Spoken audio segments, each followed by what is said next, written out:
So I saw One Battle After Another last night, which instant masterpiece. I saw it at the Baghdad. Um, and holy moly, this movie in particular just had so many Riley thoughts and memories and ideas. And even watching at the Baghdad was wild. And I won't give you too many spoilers, but um, it's like kind of about this revolutionary group and then blah, blah, blah, blah, blah. But I'm watching it at the Baghdad Theater, which I watched Joker alone when it came out. I think it was 2019, might have been 2018. Um, and it was kind of this moment where it's like, oh, I'm just like an adult in Portland. I can just go watch a movie, and I did, and it was pretty good, I think. Um, but it's wild watching being in this space. And then another little detail that adds into this is that in 2020, the day after Riley was arrested, when Ted Wheeler put out the curfew, and then they just like got a bunch of people locked up. Um, what Riley told me about that experience is that they felt like they were in the Joker, which totally makes sense. Like, it was a pretty intense thing. I think they were like naively trying to tell the cops about about justice and stuff, which I think is so beautiful. But just the fact that Riley told me that felt like the Joker, and then I'm in this movie theater. I watch the Joker, and this movie is kind of all about revolution, and it was just like, whoa, like super overwhelming, but in a good way. And it's interesting. There's one part of it where there's like this device that if they're close to each other, they kind of go off, and you know that there's like basically a comrade or a fellow traveler near you. And in thinking about this, I was just like thinking about one way that my grief manifests is like being so worried of all the like loss of Riley. Like, there's so many stories that I can't get from them, and there's so many questions I have for them. But also at the same time, like, just how deeply infused they are in this world and in my memories and my stories still, which I think is a beautiful thing. And there's like this immature part of me that wants their like ghostly apparition to come and visit me in the night, and we can have some sort of thing. But I don't really believe in ghosts. But then at the same time, like, the air and everything is just so suffused with their spirit. So what's that if not a ghost?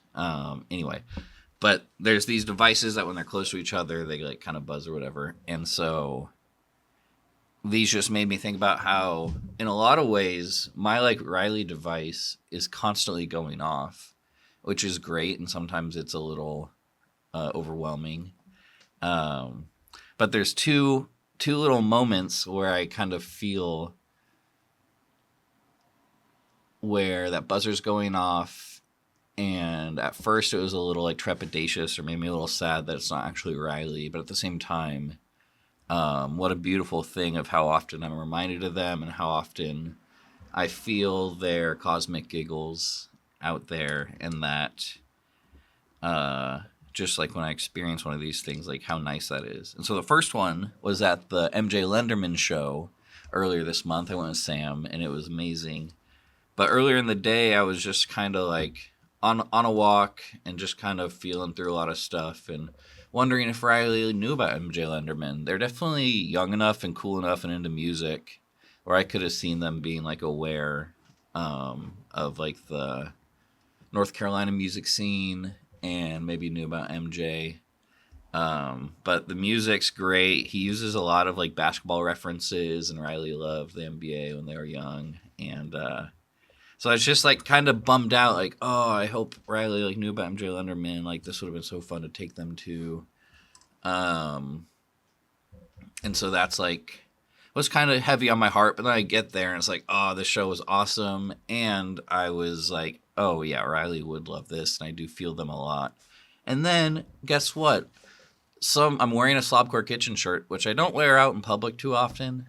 Partially because I'm like a little scared of this happening. But someone at the MJ Lenderman sees my shirt. It's like, oh my gosh, I love your series. And of course, it took me like a second to realize what happened. I could just kind of give a nice thank you. But that was like, oh my God. First off, of course. Secondly, like, still so cool and so wild and hard for me to even conceptualize how, yeah, my stuff I'm posting publicly and people are seeing it, people out there, and I don't really know. Um, but that was like super cool.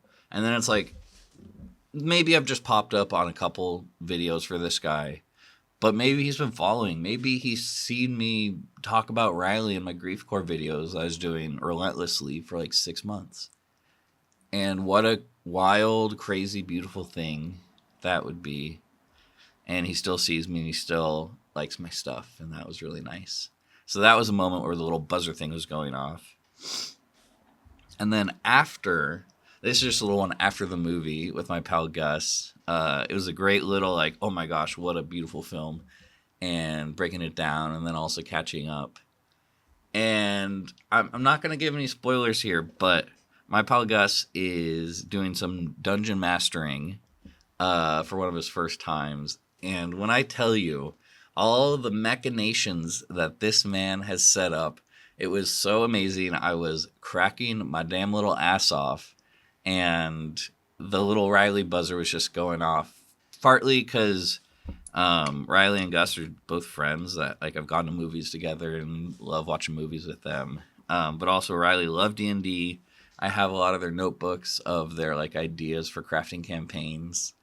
And so, like, that was very thick in the air. But then also just the specifics of my friend's Gus's machinations are so good and so Riley. And so it was just another little times where the little buzzer was going and I'm, like, just feeling so grateful for that and how much their spirit is still out here in the world.